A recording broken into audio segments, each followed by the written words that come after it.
Welcome to a walk in the park with animal friends. I'm Patricia and that was Sky. She is going over to see Dr. Sam, our resident vet at Joii Pet Care. Hi Sam, how are you doing? I'm good, Patricia, how are you? Yeah, good, thank you. Thanks for joining us today. No problem. Do you want to just give a quick intro into you, what you do, what Joii does? Yeah, of course. So my name is Sam Webster and I'm a vet by trade, and my role at Joii is the Director of Clinical Operations. So that means I support our whole team of vets and nurses in delivering affordable and accessible pet care through the Joii Pet Care app. So what does that mean? That means that we provide video calls with a vet 24/7 so that you can access the care you need whenever from the comfort of your own home.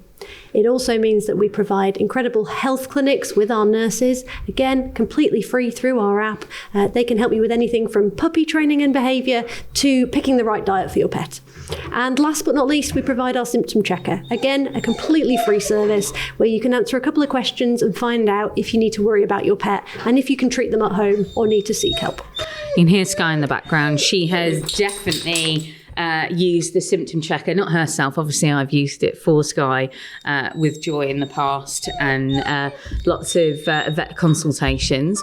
But thanks for that intro there, Sam. Today, I'd really love to talk about the episode that we're going to go into, which is titled The Perfect Storm.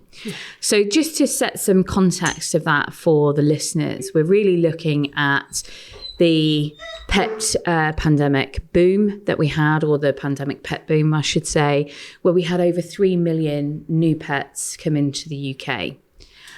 From that surge, we also then experienced that huge demand for pets, right? So people were lonely. What a great time to bring a pet into the family, right? We had a massive increase in the price of pets as well, yes, which then encouraged people to maybe not have such ethical breeding. Mm-hmm. So we had a lot of backyard breeders who aren't necessarily looking at health testing.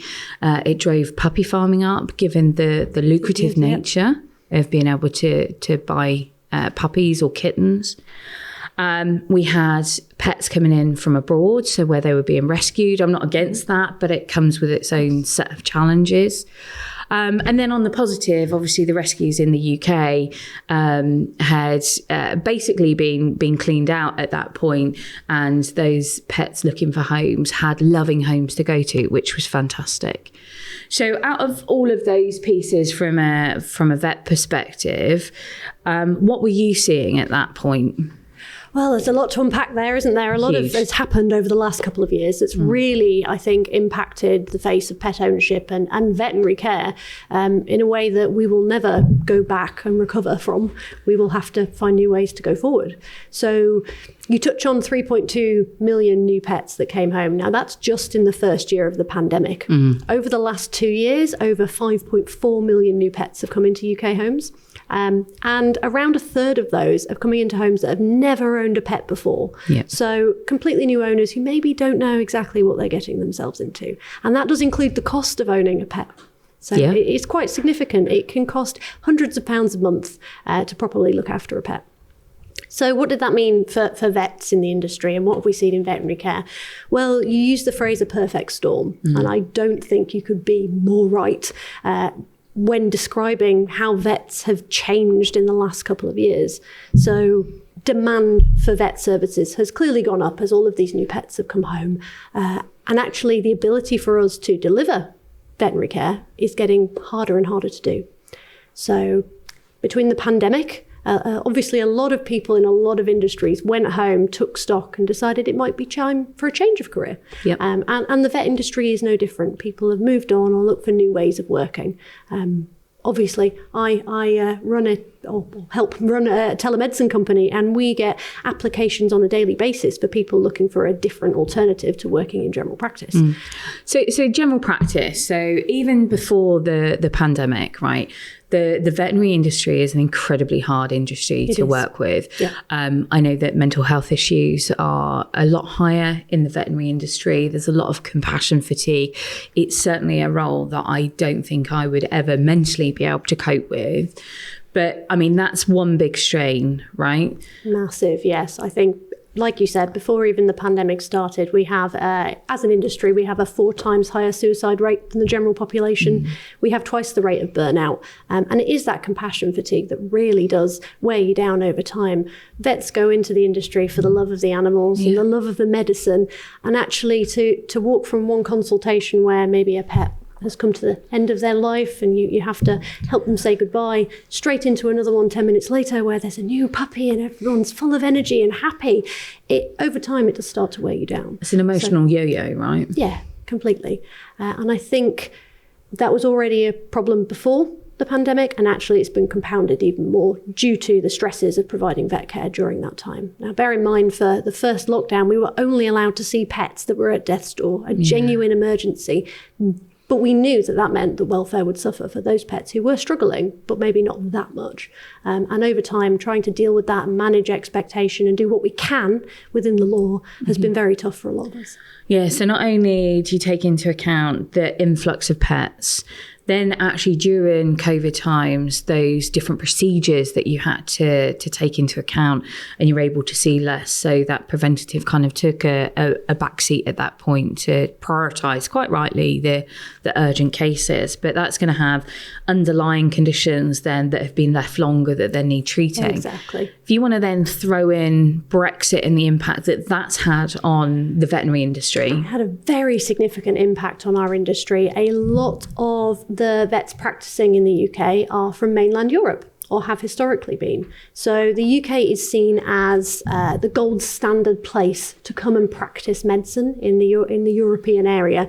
We provide excellent care for our pets, and it is a place where people can really grow and learn and be excellent vets.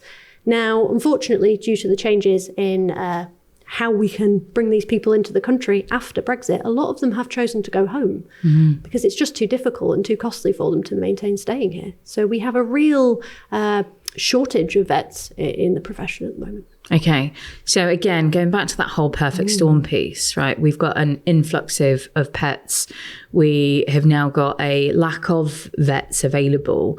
You've got significant burnout, compassion fatigue and mental health struggles within the industry. Does that have an impact on them being able to recruit into the industry? Because, I mean, tell me again, Sam, how long did you study to even become a vet in the first place? So I studied for 5 years, and that is fairly standard for a veterinary degree. Some are 6, but it is a massive undertaking. And obviously, as the cost of university has gone up, it is quite a financial undertaking as well. There are a number of new vet schools popping up around the country. There's been, I would say, 2 or 3. Cannot quote me on that specifically at the moment, but there have been 2 or 3 new vet schools opening. And whilst over time, in the next 5 to 6 years, they'll start producing more vets, that's not fixing the problem that we have right now. Yeah, because it's a 5-year lag, right? Exactly. And then you've got to build up that in-practice experience and stuff like that. And you will have a proportion of those vets who maybe don't go into general practice, they pick different routes, or might go and practice overseas. So while it will help, it's only really the tip of the iceberg. Okay. So once we've gone from that influx of pets, let's just touch on where people are getting their pets from. So, and this might be a myth, so feel free to bust it, Sam. But in that puppy farming, from what I understand, that if the mother is feeling fear during that time, that can also then potentially be bred into those puppies, become more fearful. Is there something genetic? Are there breeds that are more likely to have behavioural issues moving forward? So a bit of a perfect storm in that place. And also, we touched on earlier the rescues coming in from out of the country, bringing animals in. What are the potential issues that also come alongside that? Yeah, of course. I mean, there's been such a change in how people acquire their pets and bring them home during the pandemic. The amount of overseas rescue pets coming into the country doubled because everyone went home for that first lockdown and thought, let's get a puppy. And we emptied all of our UK rescues, which is great, but that then means we look elsewhere. Obviously, this drove up the price of those pets that were being bred as well, the pure breed pets, which did lead, unfortunately, I think, to some unscrupulous breeders who thought, this was an easy way to maybe make some money while they were at home and unable to work. So we've had an increase in maybe not intentionally bad, but naively bred puppies at high cost. Also a lot of designer breeds. Now you touch on breeds that might be more fearful. Is there a genetic component to that? Can it get passed down? We're not totally sure. But in all honesty, we are then having puppies being bred in an environment of fear with a mum who from day one when they are born are showing them that actually this isn't a great environment and this is how we need to react, is make ourselves small and avoid danger. So they learn that behavior from day one. And again, that might not be an intentional thing that's being bred, but when you don't know what you're doing and you're looking at this maybe as a business and not as a pet that you love and cherish, it's easy to do things wrong completely unintentionally. Yeah, and I suppose given the fact that, there was such high demand, I've got Sky, she's a German short-haired pointer. She's got an absolutely beautiful temperament. And one of the things that I was looking at was maybe if I had one litter, would that help her calm down? Is that the natural thing to do? And, I just ultimately ended up deciding against it. One, because I wanted to make sure that she was at a good age. Before even considering it. But secondly, when I really started to look into this, the health testing that needs to really happen if I wanted to be responsible about letting her have a litter, looking into how would I even care for those, looking at the costs. So if she ended up having to have a C-section as an example, we'd need to cover the costs. And ultimately for me, it was, if I had to make the decision, because, I don't know, it doesn't happen often, but, would I sacrifice her potentially if there was a complication and something went really wrong? And that's really ultimately what put me off. Because also as well, she's big for a female. Mum and dad were both big. But you would have to really find the right pairing for her to then benefit the breed. And I just didn't know enough. So ultimately have decided against it, absolutely not going to do that. Plus also, if you look where we are today from a rescue perspective, there are so many dogs out there that need rescuing and need loving homes that I just couldn't justify it. Yeah, I think perfect bit of research you've done there, Patricia. You went and armed yourself with all the facts of what could it mean to breed. That old myth that one litter calms your pet, it's just not a proven fact. It's not true. It's an old wives' tale. And actually every puppy and every dog is individual and will change as their hormones mature as they get older.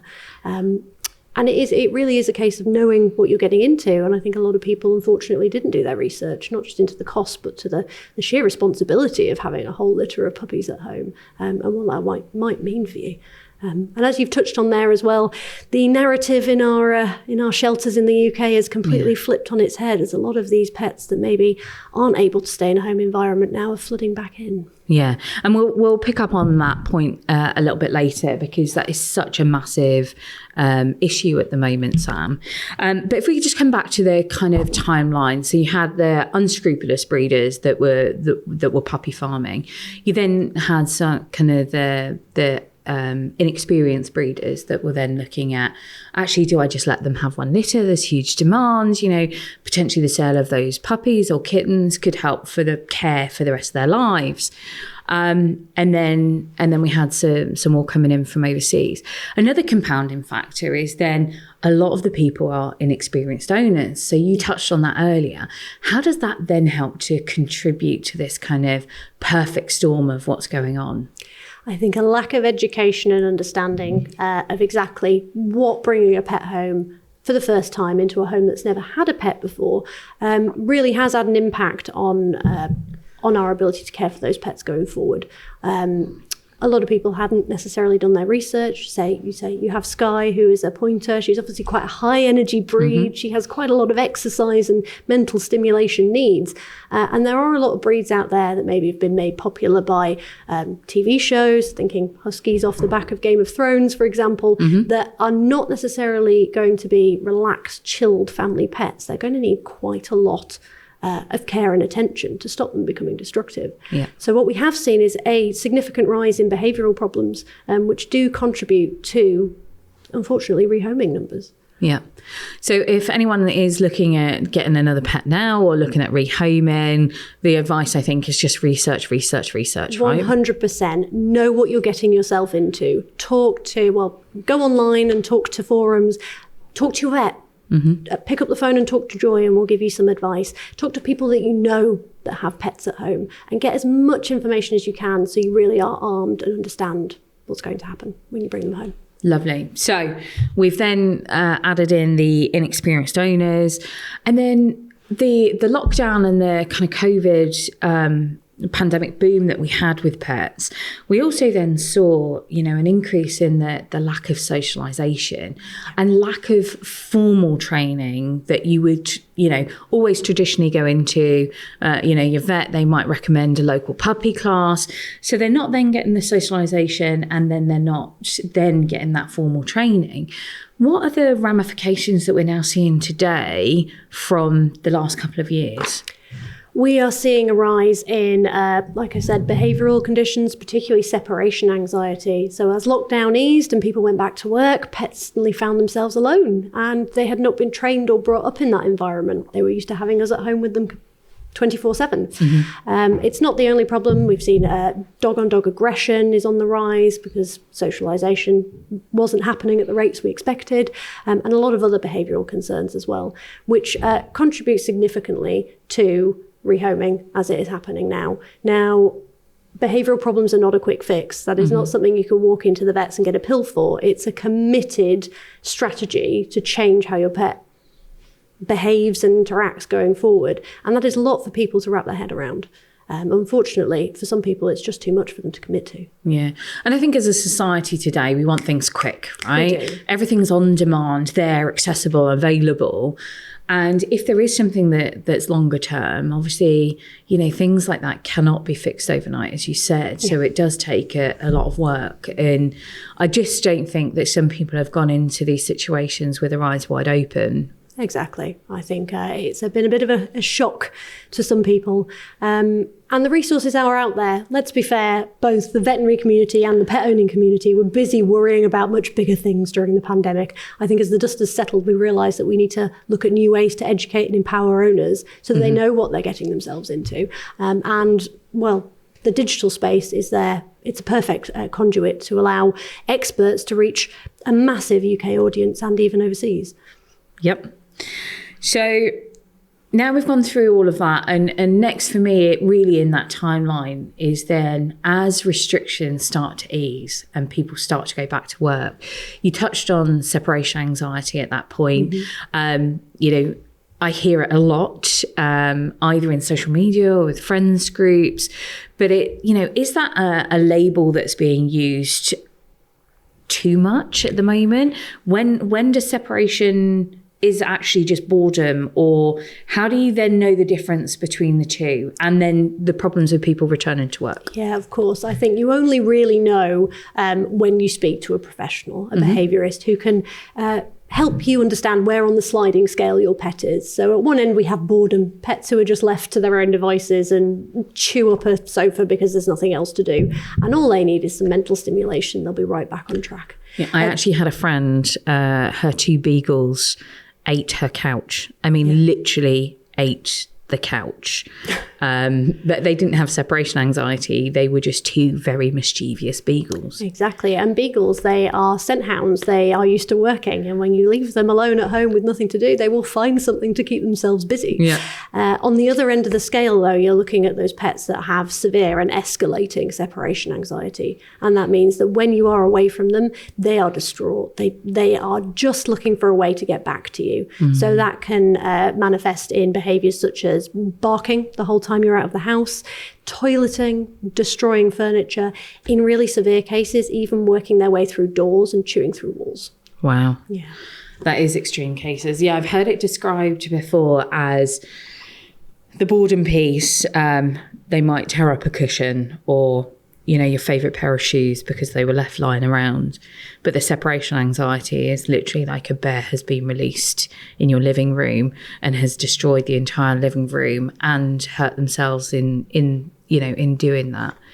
So the advice would be, as I assume, speak to a professional if you think that your dog is suffering with. Definitely. And as soon as you can, when you start to notice even mild signs or ones where you're not quite sure, pick up a phone, speak to your vet, speak to the Joii pet care team, and get involved with a accredited behaviourist so that you can work together as a team to fix the problem.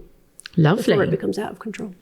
So we've then got through this whole return to work, and obviously we did see an influx of pets then going into rescue centres. But the next piece really is around inflation, the cost of living crisis that we're seeing at the moment. And, that has caused another big influx of pets going into shelters because people are struggling either with the cost of veterinary care or even down to, being able to feed their dogs or cats. What's the impact been for the veterinary industry? Oh, it's been significant. Now, it's worth saying, backtracking a little to that kind of opening up and return to work piece.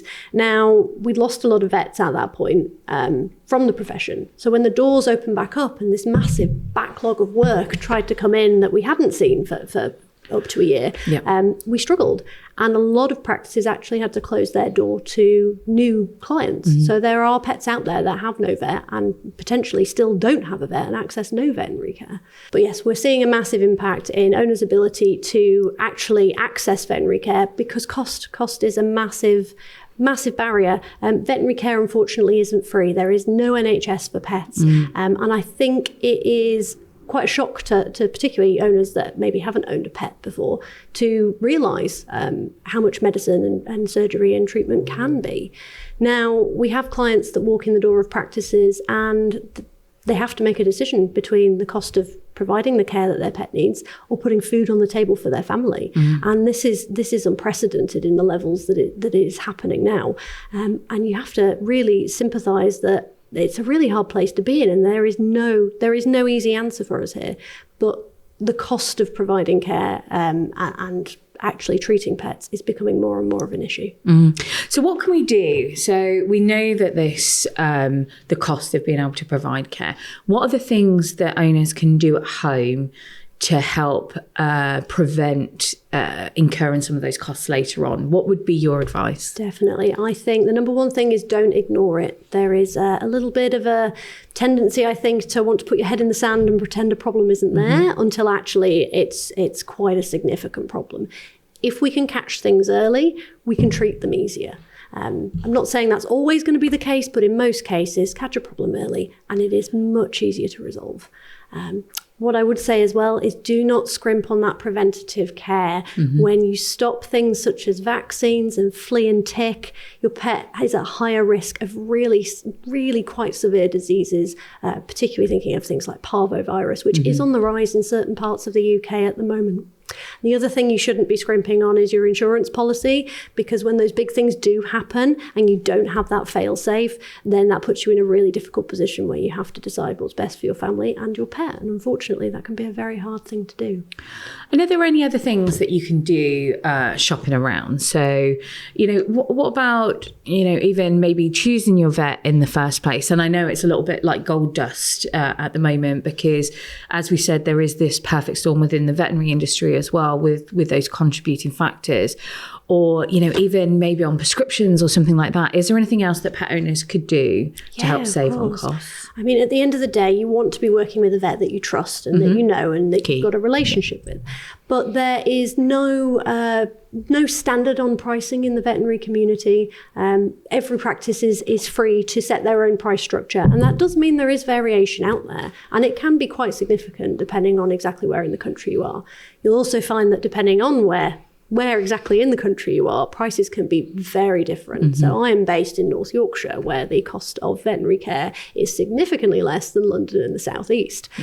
So you're going to find massive differences, but that can happen locally as well between practices. So you are completely within your rights as a pet owner to have a look around at what might work best. Because at the end of the day, if a price in a practice means that you can't access care, then if the choice is between all or nothing, you've got to go around and look for an alternative. Yeah, absolutely.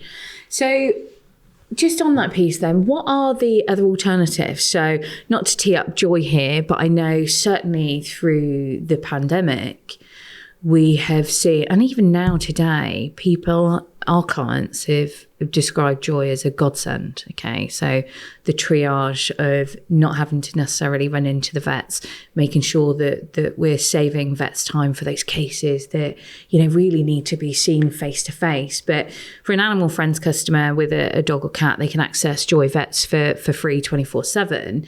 But you also have a consumer offering, right? Yes, of course. So obviously, if you're an Animal Friends customer, please do dial in and talk to our vets. We have had reports from clients who we've saved them hundreds or thousands of pounds where they've worried about going into out of hours, maybe on a Sunday or overnight, and actually that's perfectly fine. Their dog symptoms can wait until the morning after. Now, if you can't access our vet calls for free, then we do have our nurse clinics, which are free to everybody, as well as our symptom checker, which again, completely free to the public. And if we feel that you need a vet, then we will direct you to speak to one of our vets if appropriate, or actually direct you straight in practice if we know we're not going to be able to help you. Now, we do resolve around 70% of the cases that we see online, particularly the things that maybe don't need to go into practice at all, such as tummy upsets. Often you don't need any medication. That's a diet, probiotic, treat at home situation. Also, itchy skin problems, which often can be treated with over-the-counter products. And also, we assess and triage a lot of lamenesses. So limpy dogs that have maybe overdone it on a walk.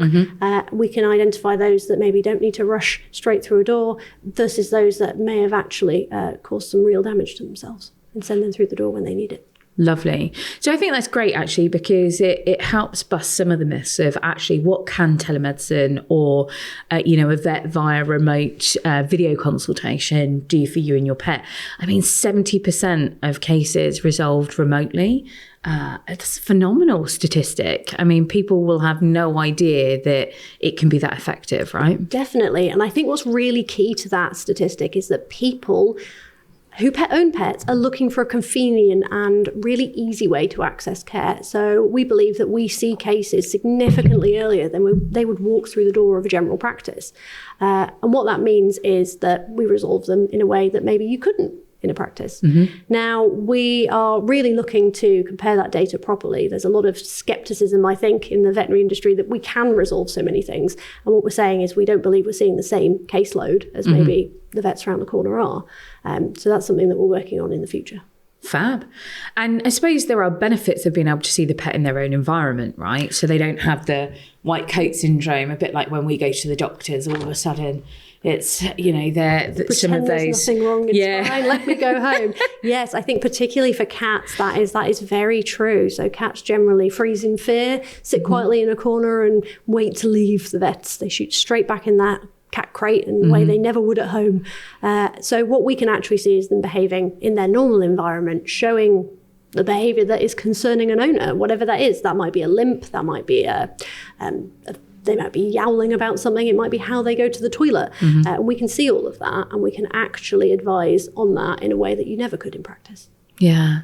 So what are some of the other areas if people are really struggling to access care for their pets? So I understand the PDSA is one route, but that's all means tested, right? It is, yes. The PDSA is the biggest veterinary charity. In fact, I think it's the only veterinary charity in the UK. But they are stretched at the moment. They are struggling to meet demand. However, they do provide free care, and where they can't, they will try and direct clients to the next best service. There are obviously charities such as the RSPCA and big cat and dog charities like the Dogs Trust and Cats Protection, who, if you talk to them about how you can access services, will do everything that they can to support you if you can't afford your traditional vets to access the services that your pet needs. Yeah, and I suppose that's one of the key things as well. So talking to numerous rehoming charities, we do a lot of work with charities, not just in the UK, but abroad. But the conversations more recently with our rehoming charities in the UK is to try and help this perfect storm that's happening from a rescue perspective. They're really looking at all ways which they can help then keep the pet in the home rather than necessarily take that pet into the shelter. And if that is down to veterinary costs, sometimes they have agreements with local vets, or they have their own veterinary clinics in-house where they might be able to help out. If it's down to a pet, being able to feed your pet, I know the Edinburgh Dog and Cat Home have done a huge amount of work on a pet food bank. So they're able to help support people in Scotland with providing food to help keep them in home rather than them having to separate from them. There's a lot. There are some resources out there. Obviously, it is really tough. Is there anything that a vet practice would potentially do? There are many ways that vet practices will try and support as best they can clients that are struggling to pay their bills. But it is worth remembering at the end of the day that the vets have bills to pay as well. So there will be a limit onto how much they can do. But some practices will provide payment plans where they can, or direct clients really transparently to alternative ways of maybe obtaining medications. So we touched on prescriptions earlier. Yep. Now, veterinary practices are usually quite small places. They can only buy in so much stock of a medication. That means the prices are quite high for them from their distributors, and means that has to be passed on to the client. Now, big online pharmacies, on the other hand, significantly more buying power, often can provide those medications a lot cheaper. So there is the option of talking to your vet about getting a written prescription and sourcing those medications elsewhere. Obviously not appropriate where your pet needs a medication now, because you'll have to order that online, and that will take time. But it is definitely something that's worth exploring. Okay, so we've talked a lot about vet care, and we've touched on the food piece. What happens when you aren't necessarily able to get in your normal pet food? Because I know there has been issues with distribution and stuff. So you might not be able to get your normal pet food. Or actually, do you know what? You might have just been caught short at points. So what are those key things from a nutrition perspective, either for a dog or a cat? Because I know I talk about dogs a lot. I also very much love cats. But what are those things in the house that you might have that are then safe to feed them on a short-term basis? Yeah, of course. I think first off, don't beat yourself up. It happens to all of us. As a vet, I should know better, but there are still days where I go to get my cat's food and actually I'm scraping the bottom of the barrel. So it does happen.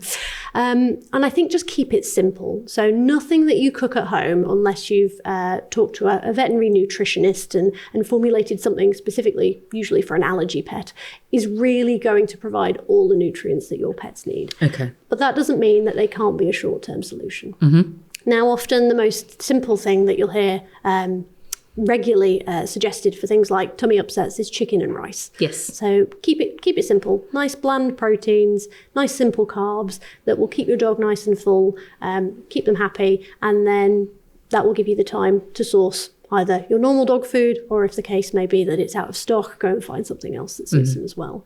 So things such as boiled chicken, even eggs cooked really simply, white fish, and then pasta and rice, which are the grains that give them that energy. Cats in particular do like the fish and a bit of cooked chicken. Also, tuna is okay in the water, or if it is in oil or brine, it's worth just giving that a rinse off to keep the salt down. Yeah. So, and the salt is the thing that can cause the problems, right? Yeah, particularly in canned tuna, yes. But cats and dogs are just different from us. I think it's just worth bearing in mind that it's like you or I go and eating fast food every day for 3 days. It's not perfect, but it will do the job. Yeah. And I think one of the key things as well, just to look for in any of the foods that you might be looking at home, is xylitol. Yes.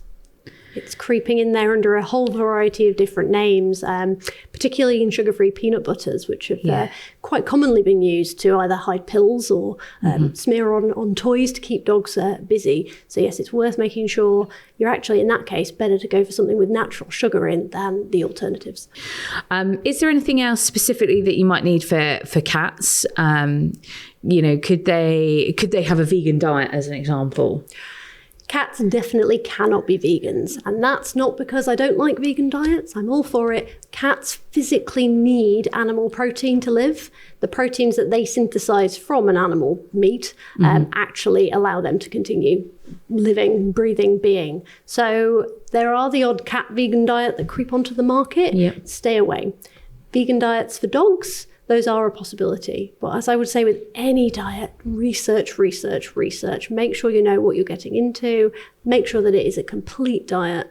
Be very careful of a lot of fad diets. So there's a lot of there's a lot of hypoallergenic diets coming onto the market. Now, actually, that's not a word that means anything in particular. It can mean everything from a genuine allergy diet to we don't have too many ingredients in there. Okay. And often it is synonymous with grain-free, which is currently being investigated for being linked to causing heart problems. Now, we don't know for certain, but they suspect that grain-free is actually bad for our pets. Okay. So what are the key things that you're looking for rather than a hypoallergenic label? What are the key things that you're looking for maybe in the blurb that people need to pick up on? You're mostly looking for a good level of protein in your food, in your dog's food in particular, but also in cats' food. So low protein diets result in low energy, which means you have to feed more. A shorter ingredient list looks very attractive, but often when you look at the kind of formulated dry kibbles, all those extras are actually just the things that are keeping it nice and stable so it can sit on your shelf for a while.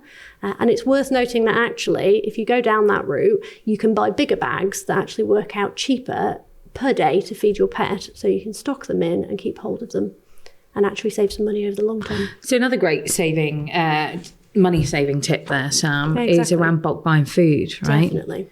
So you can look at that piece. Also as well, if you have friends that have got pets and they have similar food, you could look at purchasing together and then maybe splitting the cost. Definitely, makes a lot of sense. I know a lot of the horsey people that I know, they tend to bulk buy for horses in the stables to be able to reduce the costs as well.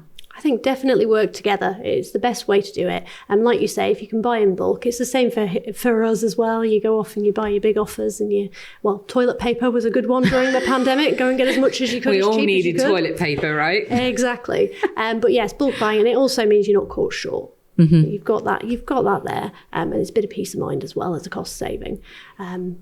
There are other things that you can look at working together with your kind of friends or neighbours to cut some costs. So I know a lot of us are working less 9 to 5 and more unpredictable hours, which has seen a rise in groomers. It's seen a rise in pet sitters, also in dog walkers. And if you are finding that you need to look at ways that you can cost save, that might be something you can do yourself if you work together with a group of people. Yeah, because I mean, all of those services are under pressure at the moment, right? Of course, yes. Trying to find pet sitters at the moment is a bit as rare as rocking horse poop, right? I can imagine. So, I see a lot on some of the Facebook dog groups that I'm in. They're looking for reputable sitters. They're looking to go away on holiday. Now things are starting to open up. Yeah.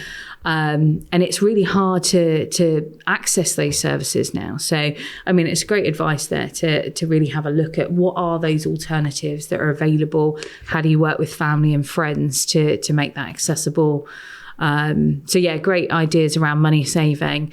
What about grooming? I mean, I remember being younger and I was so interested in the whole veterinary profession. I think I've said to you before, unfortunately, I wasn't clever enough at science to really go down that route. But I've loved animals all my life. And one day my mum said, okay, you can groom the dog. Because I'd been asking her for ages if I could groom the dog. And he was a rescue.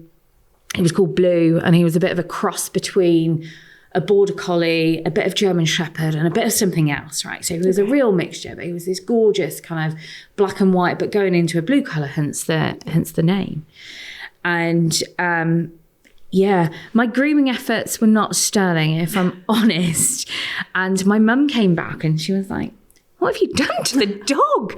Because he was quite long haired, but essentially I'd clippered him down and then he just had these massive ears and what was a massive tail. And then I was like, but that tail now looks really daft because the rest of him's been, luckily it was summer, obviously. So I clippered the tail. But, you can run into issues with trying to do grooming and stuff at home. But, for some people that might be the only option. So, because if you leave a dog too long to be groomed, especially in some of the poodle crossbreeds, they can get matted. It can be, really challenging for them. Any advice around that? I know you're not a groomer, but... I will not make any claims to be any better than you, Patricia, at grooming. I think, it is a tricky one, and particularly those long-haired breeds. You talk about the poodles, but also long-haired cats as well. They can get really tricky and get very matted, and if left long enough and they are grumpy enough about your attempts to help them, they can actually need to go to the vets to be sedated and clipped. It can get that bad. That can be quite uncomfortable for them. Do you bath long-haired cats? I think brushing rather than bathing is the way to go. And it's one of those things you have to start getting them used to in small amounts, lots of positive reinforcement, and just keep going so they start to tolerate it a little bit more. Some of them love it. My cat will roll over and show his tummy so you can brush it for him. Wow. It's obviously a bit of a rarity, but if you get them used to it, they can be really accepting. Yeah, I was thinking full hazmat suit with oven gloves to try and bath a cat. You will but you're get not some, gonna be but I'm not going to bath them. They will keep themselves clean. It's more about stopping those tangles, I think. And the same with dogs for the most part. You don't need to bath them half as often as you think you do unless they've gone playing in muddy puddles or rolled in something disgusting. Or rolling. Why do dogs roll in stuff? It's not a nice deodorant. No, well, maybe not for you and I, but obviously for them it smells pretty alluring, and lots of other dogs will come along and have a good sniff afterwards. So obviously a line of doggy colognes in there somewhere. Yeah. But yes, I think the main thing is to start with a brush and keep it simple. You don't necessarily need to dive in there with the clippers straight off the bat, and have a look online and see what you can do to make sure you know what you're doing. I mean, YouTube can teach us just about anything these days. And I'm not saying you're going to beat the standard of a professional groomer who does this every day and knows what they're doing, but you might find you can do enough to keep the frequency of when you need to visit the groomer down, and just keep your pet looking their best and comfortable. Yeah, absolutely. So we've talked around the whole grooming piece, the whole feeding piece.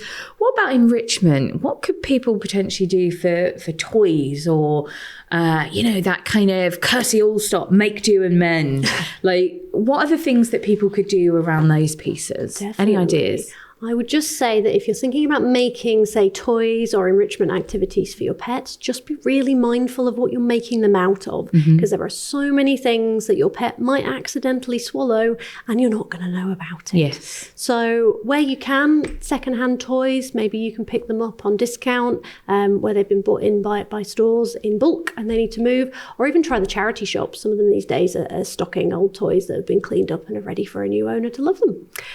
If you're thinking about things to make at home, cardboard is a winner because it can be shredded. It can, I wouldn't recommend a dog eats as much cardboard as they can, but the odd bit going down isn't going to cause them any trouble. It'll all get digested nice and safely. So really easy ideas would be the cardboard out the middle of a toilet roll tube or a kitchen roll. You can seal those up, put some treats in, smear a little bit of doggy paste in there or a bit of peanut butter if it's xylitol free, and let them go to town and shred that up. Egg boxes are a really good one as well. You can pop little treats in there and then maybe use toys to cover them over so that they have to go and figure out how to move them off and have a dig around. Even cardboard shoe boxes would be a good one as well. And you might even be able to reuse some of your kids' toys if they're growing out of things. So paddling pools with a bit of water in the summer, always a good thing for your pets to get in there and cause trouble. Throw a few toys in with them. Or ball pools. As long as they are big enough that your pet can't fit the whole ball in their mouth.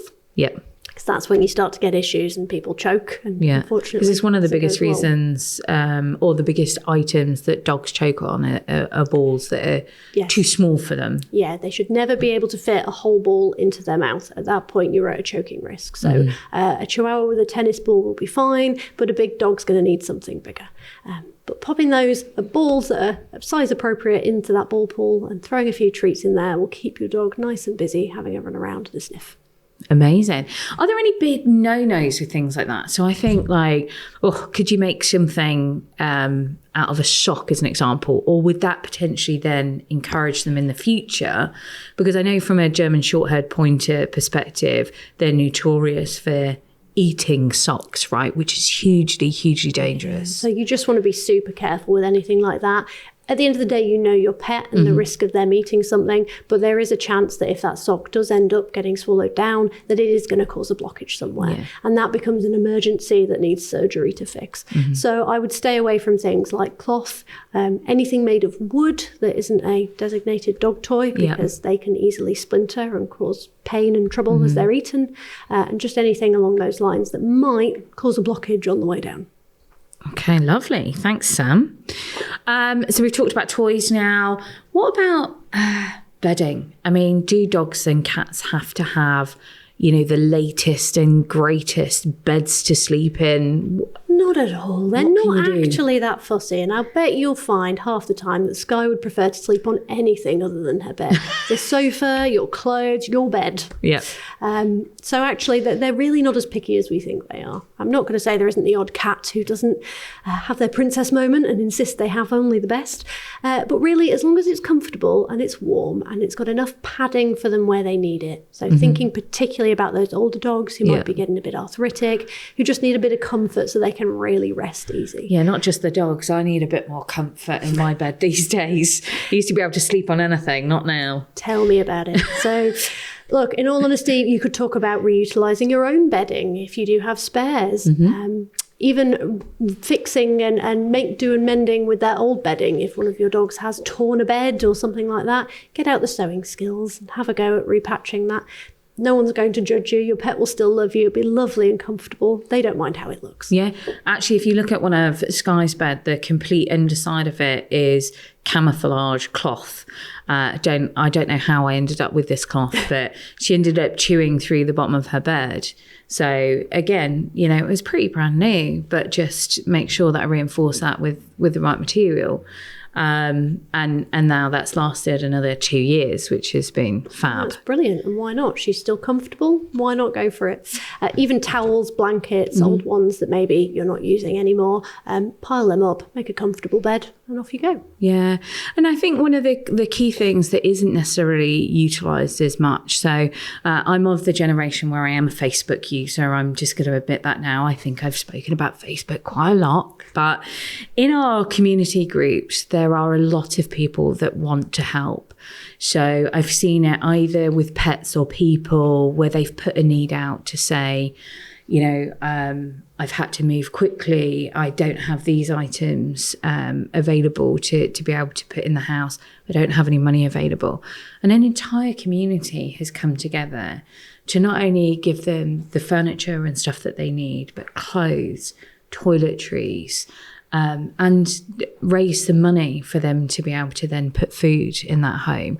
And it's very much the same that I see with pets. People, if you put that need out to say, I need some bedding or old towels, there's a lot of people that do come forward to then say, do you know what? I've got these.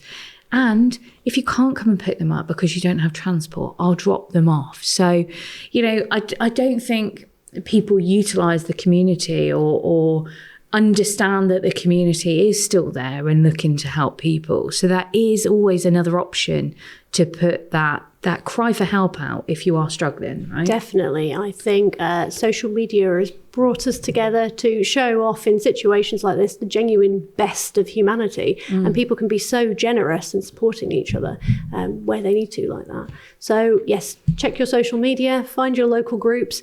If you're in smaller towns or villages, often your local kind of parish notice board might have a bit of information about pet groups where you might be able to even swap things with other pet owners if they have stuff that you need and you have stuff that they might, and rely on the generosity and the support of your community, as you said. Yeah.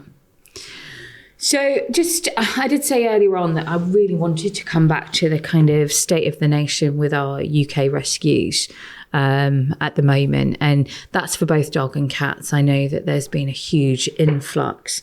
Now, we were at an app dog meeting this week looking at the state of the nation in UK rescues.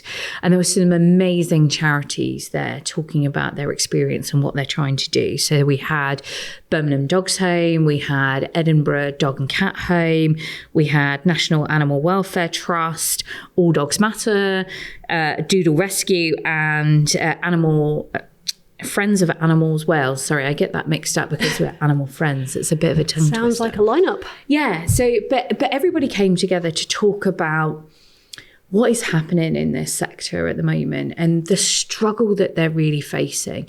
And I know we touched on it earlier, but what happens if you've got to that heartbreaking point of, I cannot afford to treat my pet or feed my pet?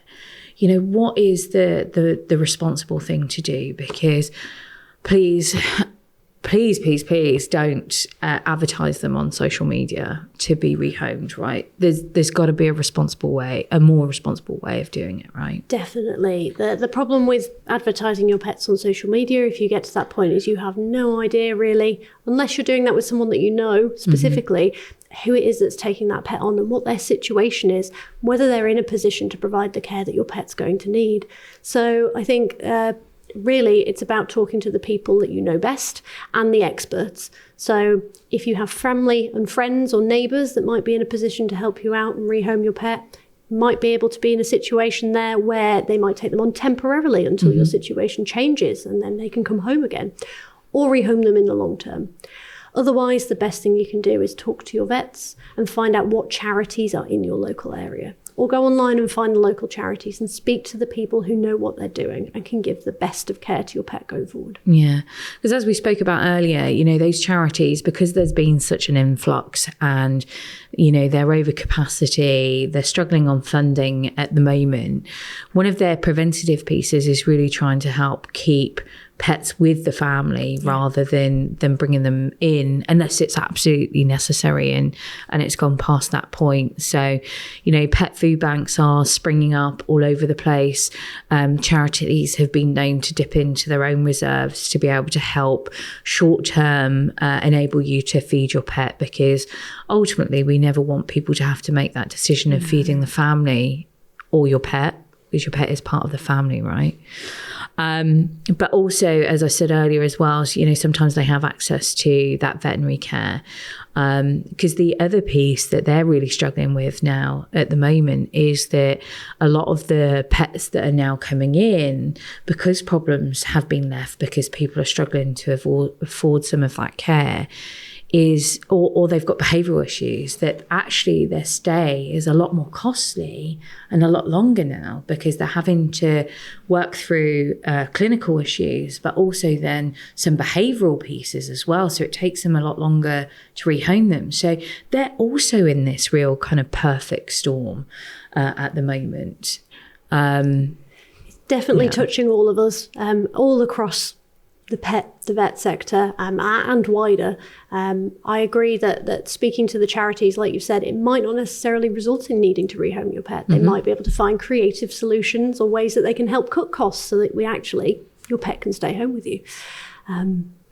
Completely sympathise with what you've said there. As we've struggled as a nation to access the care our pets need or provide the behavioural support, those problems are getting worse and they are taking longer to resolve. So charities are stretched thin. I think it's worth preaching a little bit of patience to our audience if they do find themselves in a difficult situation, to understand that everyone else is there as well with them. Yeah. And there isn't necessarily a quick and easy solution, but we are all working together to try and find one. Yeah, absolutely. Sam, we've covered a huge amount in this. Just one thing I did want to touch on, one of the YouGov surveys done back in November 22 actually said that 71% of people in the UK have said that they are going to need to cut costs of their household spending within 23. And it really just comes back to those, you know, where you're cutting costs, make sure it's in those sensible areas and not necessarily some of those areas that could really land you in hot water later on. So around that preventative piece, right? Yeah, definitely. Don't scrimp on the important things that will prevent you costs down the line. So make sure you keep your insurance policy, make sure you're up to date with your flea and tick and your vaccines, and then take a real hard look at the other costs that you are spending on your pet. I think make sure you're aware what actually is coming out of the bank, and then take a look and see where you can look at creative solutions to cut down where you can. Lovely. Thanks, Sam. And I'm sure we'll pop the link in, but on the Animal Friends website, we've also got the Pet Affordability Hub, where we've got loads of different articles in there about how people can look at saving money. So if that is something that you want to have a look at, it's on the website, but we will pop the link in the description as well for people to be able to access. But thank you so much for coming along today, Sam. I know that this is a huge topic for people and it's very much top of mind for a lot of people. I'd love to speak to some of our charities and get them on the podcast as well, so that we can really get across their view and actually hopefully look at some potential solutions on how maybe we can all work together to help solve some of these national problems with regard to that. But thanks so much again for coming in today, Sam, and thanks to all of our listeners. And hopefully I'll see you again soon for a walk in the park with Animal Friends. Good to be here. I'll see you again soon. Thanks.